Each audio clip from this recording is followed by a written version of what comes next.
3 months back, I got the news that my uncle had passed away. We weren't especially close, but he'd left me one of his houses in his will. It meant a lot to me, but honestly, I just planned to sell it. I'm a new dad to twin baby girls, and I couldn't handle adding anything else to my plate. To speed things up, I decided to move across the country and stay in the house until it was sold. My job only requires a laptop and a phone, so I got approval to work remotely for a while. Unfortunately, my wife couldn't leave her job, so I had to go alone. At first, I treated it like a little getaway. I figured I'd be back home within a week, but the sale process turned out to be more complicated than I expected. A realtor was handling most of the work, but even after a month, I was still stuck there. Right from the start, strange things began happening. Items I knew I'd place somewhere would move or disappear. I'd catch glimpses of shadows in my peripheral vision. I'd lose track of time constantly. I chalked it up to stress, maybe loneliness. Besides the occasional visit from the realtor showing the house to potential buyers, it was eerily quiet. Probably the quietest place I'd ever stayed. Just as I was starting to feel like I'd go crazy, the neighbor came by with a dog. She was an elderly woman and said she'd been watching the dog, a golden retriever named Buster, while my uncle was in the hospital. Now that I was there, she thought it only made sense to pass him on to me. The neighbor seemed a little confused. She acted like my uncle had just died the week before, but I didn't think too much about it. I instantly adored Buster, and having him around was exactly what I needed. I even thought my girls would love him when I got home, though I wasn't so sure how my wife would feel about the idea. But something about the house didn't sit right with Buster either. He adjusted quickly to living there, but he flat out refused to go upstairs. I was fine with that at the time. It made keeping tabs on him easier. Then, one day, Buster vanished. One moment, he was right behind me while I was getting a treat for him. I turned away to put the jar back, and when I turned back around, he was gone. I searched the entire house, calling his name over and over. The kitchen opened into the living room, which connected to the master bedroom and study. On the other side, the kitchen led to the dining room and entrance hall, which circled back to the living room and the stairs. Upstairs, the balcony split left and right. Left led to a guest room and game room, while right took you to 2 more guest rooms and a bathroom. I checked every corner of the house and couldn't find him. Somehow, I convinced myself he must have slipped outside, even though all the doors and windows were closed and locked. I spent an hour searching the neighborhood, considering making flyers before heading back home. The moment I opened the front door, I heard Buster running toward me from the kitchen. I was thrilled to see him, but I couldn't understand how I'd missed him. That night, I let Buster sleep in the bed with me. Looking back, it wasn't the best idea, but at the time it helped me feel less alone. Work started picking up, and I got so busy that I stopped thinking about all the weirdness. My clients were keeping me on my toes, but I was closing deal after deal and lining up some major contracts. I was working long hours, but knew it'd pay off with a promotion when I got back to the office. Sometimes, I'd get so caught up in calls and spreadsheets that I wouldn't even notice when the day turned to night. I was so focused that I'd tune out Buster whining for food or to go outside. To keep track of time, I set alarms, but even then, there was always something demanding my attention. I felt on top of the world professionally, but my health was slipping. I'd skip meals and sometimes forget to sleep altogether. Strangely enough, I was managing to take better care of Buster than I was myself.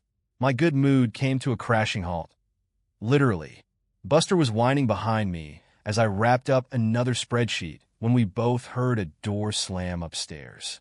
For the first time since I'd brought him home, Buster bolted up the stairs on his own. I thought about calling the cops, but hesitated, feeling foolish with the phone in my hand. I started second-guessing if I'd really heard anything at all. If someone had broken in, surely Buster would have been barking his head off. Summoning every ounce of courage I had, I grabbed a frying pan from the kitchen and crept up the stairs. The upstairs was dark, but enough moonlight filtered in from the windows downstairs that I could make out Buster. He was standing stiffly in front of the bathroom door. That was odd because I distinctly remembered closing every door earlier when I searched for the dog. Yet, now the bathroom door was wide open. I reached for the hallway light switch, but nothing happened. With no other choice, I tightened my grip on the frying pan and inched toward the bathroom. There was no window in there, meaning it was pitch black inside. My heart pounded in my chest. Buster, strangely enough, stood frozen, his tail sticking straight out as he stared at the open door. He wasn't barking, which I took as a good sign, or at least tried to. Taking a deep breath, I stepped into the bathroom. My eyes had adjusted to the dark by then, and the space was too small for anyone to be hiding without me seeing them. Relief started to wash over me, until my foot stepped into something wet and sticky. It was then I remembered I had my phone in my pocket. I pulled it out, turning on the screen's light to see what I'd stepped in. The moment I saw the bright red puddle around my feet, I dropped the phone. Terrified, I bolted out of the bathroom and down the stairs, Buster close on my heels. My hands shook as I dialed 911. Thankfully, there was a patrol car nearby, and 2 officers arrived within minutes. Their flashlights cut through the darkness upstairs as they investigated. It didn't take long for them to discover that the lights were fine, but the blood on the floor was nothing more than rusty water. They figured an old pipe had burst, explaining the banging noise I'd heard earlier. The officers were kind about it, though I could tell they were trying not to laugh at my expense. They even recommended a good plumber, but unfortunately, my phone was ruined from being dropped in the puddle. That left me stuck with the old landline in the kitchen for calls. After the officers left, I promised myself I'd call the plumber first thing in the morning. But even with all the exhaustion and adrenaline, I couldn't fall asleep. Instead, I buried myself in drafting some important documents for work. The next thing I knew, Buster had made a mess in the living room. I was beyond tired, and in my frustration, I said and did things to him I regret deeply. Feeling guilty, I knew I had to address the stress I was under. The next morning, I called my supervisor. To my surprise, they were understanding and gave me the week off to recharge. Just like that, my workload was passed on to others. With no work to focus on, I turned my attention to Buster. I spent the day making it up to him, playing games, feeding him treats, and giving him all the attention he deserved. That's when I found the first message. I'd been avoiding the second floor ever since the bathroom incident, but realized I hadn't called the plumber yet. I decided to check if the problem had gotten worse before making the call. As I stepped into the hallway upstairs, my heart stopped. Written in red letters on the wall were the words, "Losing your mind?" For a moment, I felt like someone had to have broken into the house while I was there, probably while I was asleep. The thought chilled me to the core. I won't go into detail about my reaction. It wasn't brave. Let's just leave it at that. Eventually, I worked up the nerve to grab Buster and head downstairs to the kitchen, locking my bedroom door behind me. I called the police again, and the same 2 officers returned. Together, we carefully searched the entire house, but found no one. Every door and window was locked. There were no signs of forced entry. To my surprise, the officers didn't brush me off. They admitted that other houses in the neighborhood had experienced similar incidents, break-ins where nothing was stolen. They assured me they'd have a patrol car sit outside for the night. Even with the patrol car parked outside, I knew I wasn't going to get any sleep in that house. So, I called my only friend in the area, an old college roommate who happened to live about 30 minutes away. He immediately offered to pick me and Buster up, though he said it'd take him a few hours to get there. To pass the time, I started packing my suitcase, unsure of how long I'd need to stay with him. I ended up stuffing everything I'd brought with me into the bag. While I was gathering some of Buster's toys, my friend called to let me know he was outside. I hung up quickly and rushed to meet him, relieved at the thought of some human company and help with my things.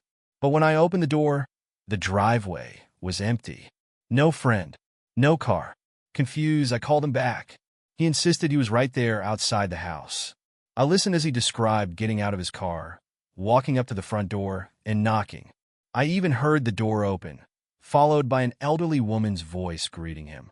He asked for me by name and mentioned my uncle, but the woman said she didn't know who we were. My friend thanked her, returned to his car, and asked if I'd heard the exchange. I was stunned. I told him I must have given him the wrong address. He read the address back to me. It was correct. Hesitant, I walked out to the street to double-check the house numbers. But there weren't any. Instead, scrawled on the curb in red letters, was the chilling message, "Losing your mind?" My first instinct was to leave right then and there, but I couldn't abandon my belongings or Buster. So, I stepped back into the house, determined to grab my stuff and go. When I returned to my room, though, I found my suitcase completely empty. Everything I just packed was back in its place, as if I'd never touched it. I stood there, frozen, trying to comprehend what was happening. Then I looked at Buster. His coat was matted, and he looked utterly worn down. I felt a pang of guilt and resolved to get us both out of there, no matter what. I clipped his leash on and made my way to the front door, trying to act like everything was normal. But the door wouldn't budge. The knob turned, but the deadbolt stayed locked in place. My heart raced. This was no longer just unsettling, it was terrifying. Kneeling down, I hugged Buster tightly, and he licked my face, calming me just enough to think. This wasn't some maniac playing tricks. Whatever was happening was beyond explanation. I decided to try the sliding glass door in the back. "Time for a walk, Buster," I said loudly, feigning cheer. The glass door slid open without resistance, and Buster bounded outside, wagging his tail. I followed, scanning the backyard for the first time since I'd arrived. An iron fence surrounded the yard, but there was a tree growing close to it, its branches reaching over the top. It looked like my best bet for escape, assuming the gate was locked. Buster darted through the fence and waited on the other side, tail wagging. I climbed the tree awkwardly, my muscles protesting from weeks of neglect. When I finally dropped down on the other side, Buster barked once and took off toward a nearby hill. "Buster!" I called, chasing after him. He disappeared over the crest of the hill, and I scrambled after him, the steep incline making every step a struggle.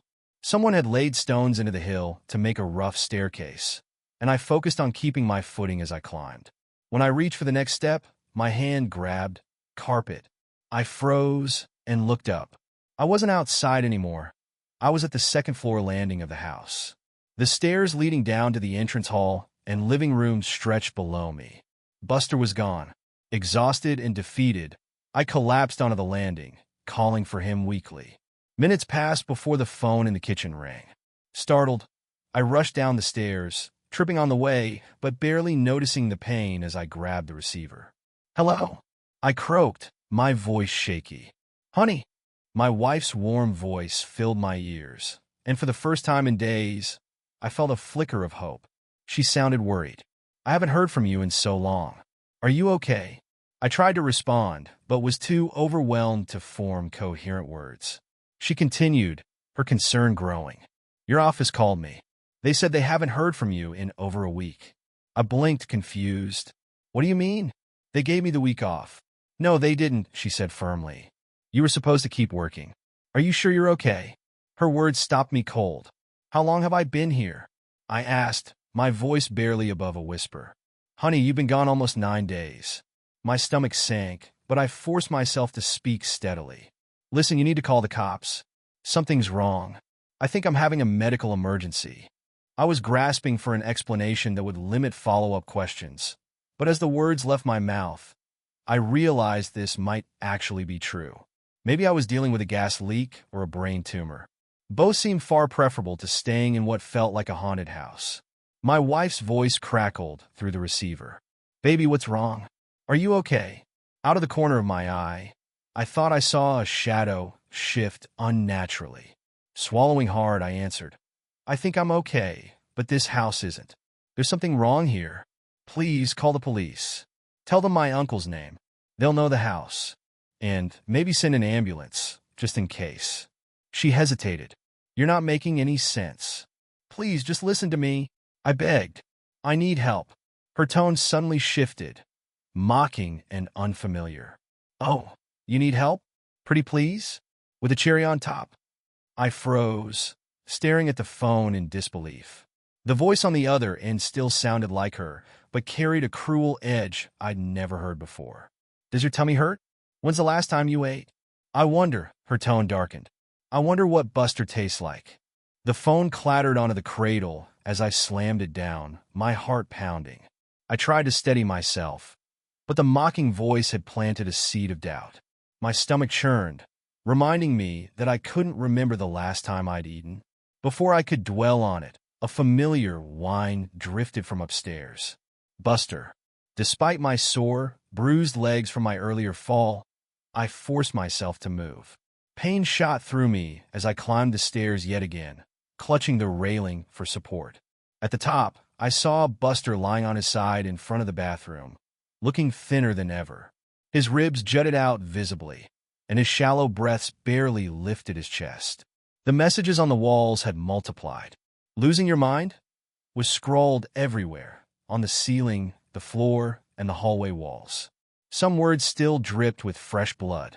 I scooped Buster into my arms, his frail body heavier than it looked. That's when a loud banging echoed from the front door, followed by the sound of it creaking open. "Police!" called a familiar voice. I recognized it as one of the officers who had come to the house before, though I couldn't recall his name. Relief surged through me. "I am upstairs," I shouted, clutching Buster tightly. But as I turned toward the stairs, the hallway stretched unnaturally before me, growing impossibly long. Every step forward felt like walking in place, and Buster grew heavier in my arms. I kept yelling, determined to reach the stairs. But then I heard a voice from downstairs, a woman's voice. It was my wife. "I'm sorry," she said sweetly. "My husband isn't feeling well. He's resting in the bedroom. Can I help you?" "No," I screamed, my voice breaking with desperation. "I'm upstairs. Help me." But the officer's response only deepened my terror. "I'd like to check on him, all the same." "Of course," she replied smoothly. "He's right through here." The hallway stretched further, my legs burning as I forced myself forward. Sweat poured down my face as I fought the sinking feeling that I'd never escape. And then, a blood-curdling scream pierced the air, a man's scream. The hallway snapped back into place in an instant, and I found myself standing at the top of the stairs, trembling, Buster limp in my arms. My momentum was unstoppable. I tumbled down the stairs and landed hard, on top of Buster. His howl cut through me like a knife, but he was alive. Relief was short-lived, though, as my eyes tracked a thick, dark trail of blood winding around the corner and disappearing under my closed bedroom door. A shadow shifted under the door, unnaturally slow. My chest tightened. Whatever was in there had killed a man. It could kill me too. I crept to the kitchen, wincing with each step, and grabbed the first thing that felt substantial, my trusty frying pan. The cool weight steadied me just enough to return to the bedroom. Standing outside, I raised the frying pan with trembling hands, my eyes locked on the shifting shadows. The door creaked before I could touch the handle, and then it flew open, revealing the cop. He stood motionless, his face frozen in an unnatural smile. My eyes dropped to the knife buried deep in his chest. My hand was wrapped around the handle. Time seemed to stop. He collapsed to the side, his weight pulling the knife from my grip. I stumbled backward, landing heavily on the now spotless floor. I tried to make sense of it. I had grabbed the frying pan. I was sure of it. But the memory of selecting the knife was there too, vivid and undeniable. Buster. I crawled toward him, but his small body lay unnaturally still. His fur was still warm, but his chest no longer rose or fell. I pressed my head to his side, hoping for some sign of life. There was none. Grief pinned me in place. Hours passed. I somehow made it to the couch in the living room, where I collapsed into an uneasy sleep. When I woke, the silence was absolute. No footsteps, no whispers, no shadows moving in the corner of my eye. Just the stillness of a house waiting. I couldn't ignore the bodies any longer. My stomach growled, but I forced myself to act. First, I found a shovel in the outdoor closet. Digging the hole was grueling, but I focused on burying Buster. Carrying his lifeless body outside was agony. His fur, still soft, felt so wrong without the life behind it. I placed him gently in the shallow grave and covered him with earth, whispering a quiet apology. Back inside, I raided the pantry. My hands trembled as I tore open a box of cereal. The thought hit me mid-bite. How could I trust this food? What if it wasn't cereal? What if it was something else? Hot poison? Maggots? I spat it out and flung the box to the ground, my appetite vanishing.